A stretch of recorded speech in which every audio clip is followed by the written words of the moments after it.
آج ہم سورہ نساء پر بات کریں گے۔ یہ وہ سورت ہے جو اسلامی تاریخ کے ایک بہت ہی اہم، ایک بہت ہی نازک موڑ پر نازل ہوئے۔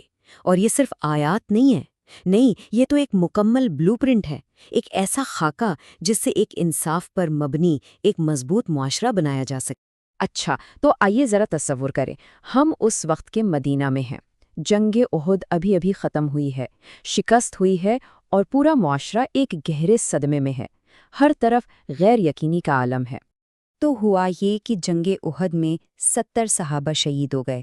یہ ایک بہت بڑا صدمہ تھا۔ اس نے ایک ایسا معاشرتی بحران پیدا کر دیا جس کی پہلے کوئی مثال نہیں ملتی تھی۔ اب اچانک بہت سارے سوالات کھڑے ہو گئے۔ وراثت کا کیا ہوگا؟ ان بیواؤں کی دیکھ بھال کون کرے گا؟ اور ان یتیم بچوں کا کیا بنے گا؟ یہ ایسے سوالات تھے جن کا جواب فوری طور پر چاہیے تھا، اور وہ جواب صرف اللہ کی طرف سے ہی آ سکتا تھا۔ تو اب بات کرتے ہیں اس کے زمانہ نزول کی، یعنی یہ کب نازل ہوئی۔ اور اس کی خاص بات یہ ہے کہ سورۃ النساء ایک ہی دفعہ میں نازل نہیں ہوئی، بلکہ یہ آہستہ آہستہ مختلف حصوں میں اتری، جیسے جیسے حالات بدل رہے تھے ان سے نمٹنے کے لیے۔ یہ بہت دلچسپ ہے۔ دیکھیں، 3 ہجری میں احد کے فوراً بعد وراثت اور یتیموں کے حقوق پر آیات آ گئیں۔ پھر 4 ہجری میں جب غزوہ ذات الرقاع کا موقع آیا تو جنگ کی حالت میں نماز یعنی صلاۃ الخوف کا طریقہ بتایا گیا۔ اسی سال بنو نذیر کے معاملے میں بھی رہنمائی آئی، اور پھر 5 ہجری میں جب پانی کی کمی ہوئی تو تیمم کی اجازت مل گئی۔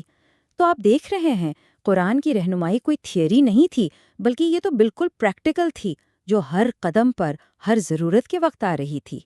اچھا، تو اس صورت کو اور گہرائی سے سمجھنے کے لیے ہمیں اس وقت کے تاریخی پس منظر کو دیکھنا ہوگا۔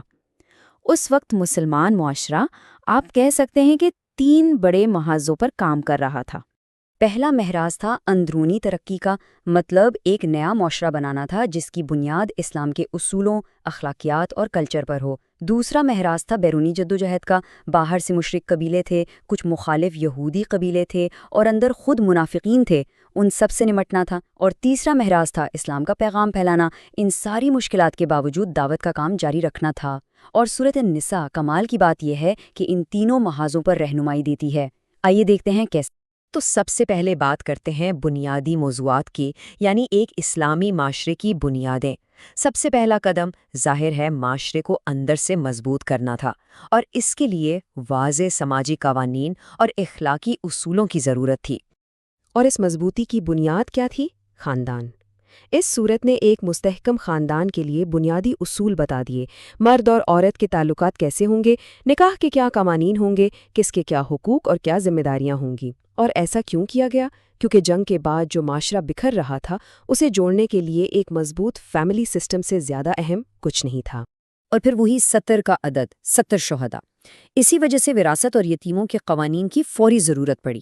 تو یہ جو قوانین آئے نا، یہ صرف کوئی خشک لیگل رولز نہیں تھے، نہیں، یہ تو احد کے 70 شہیدوں کے پیچھے رہ جانے والے خاندانوں کی تکلیف کا، ان کے درد کا، اس سماجی بحران کا ایک براہ راست، ایک بہت ہی ہمدردانہ جواب تھا۔ اور دیکھیں کہ اصلاحات کتنی جامع تھیں۔ یتیموں کے حقوق کے لیے بہت واضح اور سخت قوانین آئے تاکہ کوئی ان کا مال نہ کھا سکے۔ وراثت کی تقسیم کا ایک پورا ڈیٹیلڈ سسٹم دیا گیا۔ معاشی معاملات میں انصاف کی بات کی گئی، یہاں تک کہ خاندان کے اندر کے جھگڑے کیسے حل ہوں گے یہ بھی بتایا گیا۔ شراب پر پابندیاں لگیں اور طہارت یعنی جسمانی اور روحانی صفائی کے اصول بھی سکھائے گئے۔ مطلب ہر چھوٹی بڑی چیز کا احاطہ کیا گیا۔ حیران کن ہے۔ اچھا، تو اندرونی طور پر تو معاشرہ مضبوط ہو رہا تھا، لیکن باہر کا کیا؟ اب بات کرتے ہیں مخالفین کے ساتھ کشمکش کی، یعنی بیرونی خطرات اور اندر کی منافقت سے کیسے نمٹا جائے۔ دیکھیں، احد کی شکست کا ایک نتیجہ یہ بھی نکلا کہ دشمنوں کے حوصلے بہت بڑھ گئے۔ جو مخالف قبیلے تھے، جو پڑوسی یہودی قبیلے تھے اور جو مدینہ کے اندر منافقین چھپے بیٹھے تھے، سب نے اپنی مخالفت تیز کر دی۔ اب ماحول بہت خطرناک ہو چکا تھا۔ ایسے میں مسلمانوں کو 2 چیزوں کی ضرورت تھی، ایک حوصلہ اور دوسرا ان پیچیدہ حالات سے نپٹنے کے لیے بالکل واضح ہدایات۔ اور قرآن نے بالکل یہی کیا۔ ہر مخالف گروپ کے لیے ایک الگ اسٹریٹجی دی۔ جو منافقین تھے، جو خوف پھیلاتے تھے، افواہیں اڑاتے تھے، ان کی قسمیں بتائیں اور ہر قسم سے نپٹنے کا طریقہ سکھایا۔ بنو نذیر جو معاہدے توڑ رہے تھے اور سازشیں کر رہے تھے، انہیں ایک سخت آخری وارننگ دی گئی۔ اور جو مشرک قبائل کھلی دشمنی پر اتر آئے تھے، مسلمانوں کو ان سے بہادری سے لڑنے کی ہمت دی اور جنگ کے اصول بھی بتا دیے۔ لیکن اسلام صرف سختی کا نام نہیں ہے۔ اس صورت نے مشکل حالات میں مومنین کے لیے بہت سی عملی آسانیاں بھی پیدا کیں، کیونکہ دین سمجھتا ہے کہ جنگ اور سفر جیسی مشکلات زندگی کا حصہ ہیں۔ مثال کے طور پر یہ بتایا گیا کہ اگر خطرہ ہو تو نماز کو مختصر کر سکتے ہیں۔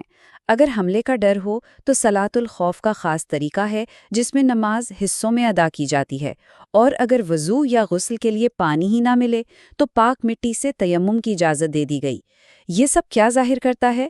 یہ اسلامی قانون کی رحمت اور اس کی پریکٹیکلٹی کو ظاہر کرتا ہے کہ یہ دین حقیقی زندگی کے حالات کو سمجھتا ہے۔ تو ہم نے قوانین کی بات کی، حکمت عملیوں کی بات کی، لیکن ان سب سے بڑھ کر ایک چیز ہے جسے یہ صورت معاشرے کی کامیابی کے لیے سب سے اہم قرار دیتی ہے، اور وہ ہے اخلاقی کردار کی طاقت۔ جیسا کہ مولانا مودودی نے اپنی تفسیر میں کیا خوب لکھا ہے کہ مسلمانوں کی یہ مٹھی بھر جماعت اگر جیت سکتی تھی تو اپنے اخلاق فاضلہ ہی کے زور سے جیت سکتی تھی، اس لیے انہیں بلند ترین اخلاقی اقدار سکھائی گئیں۔ تو اصل سبق کیا ہے؟ یہی کہ حقیقی طاقت، اصل فتح نہ تو تعداد میں ہے اور نہ ہتھیاروں میں، وہ تو اعلیٰ اخلاقی کردار میں چھپی ہے۔ اور یہ صورت صرف مسلمانوں کو ہی نہیں سکھا رہی، یہ ایک موازنہ پیش کرتی ہے۔ ایک طرف جہالت کا راستہ ہے جس میں غلط عقیدے ہیں، ناقص اخلاق ہیں، اور دوسری طرف اسلام کا راستہ ہے، یعنی دین حق، جس میں اعلیٰ اخلاقیات اور نیک اعمال ہیں۔ تو یہ صورت اس وقت کے مشرکین، یہودیوں اور عیسائیوں کے غلط نظریات پر بھی تنقید کرتی ہے، اور پوری انسانیت کو سچائی کے اس راستے کی طرف بلاتی ہے۔ تو آخر میں یہ سوال ہمارے لیے ہے، آج جب ہم اپنے انفرادی اور اجتماعی کردار کو بنانے کی کوشش کرتے ہیں تو سورۃ النساء کی رہنمائی کس طرح ہماری زندگیوں کے لیے ایک بلو پرنٹ، ایک خاکہ فراہم کرتی ہے؟ اور یہی تو اس سورت کی لازوال میراث ہے۔ یہ صرف تاریخ میں ایک معاشرہ بنانے کا گائیڈ نہیں، بلکہ یہ ہر دور میں ایک ایسے معاشرے کی تعمیر کا رہنما ہے جس کی بنیاد انصاف، ہمدردی اور ایک ایسی اخلاقی طاقت پر ہو جسے کوئی ہلا نہ سکے۔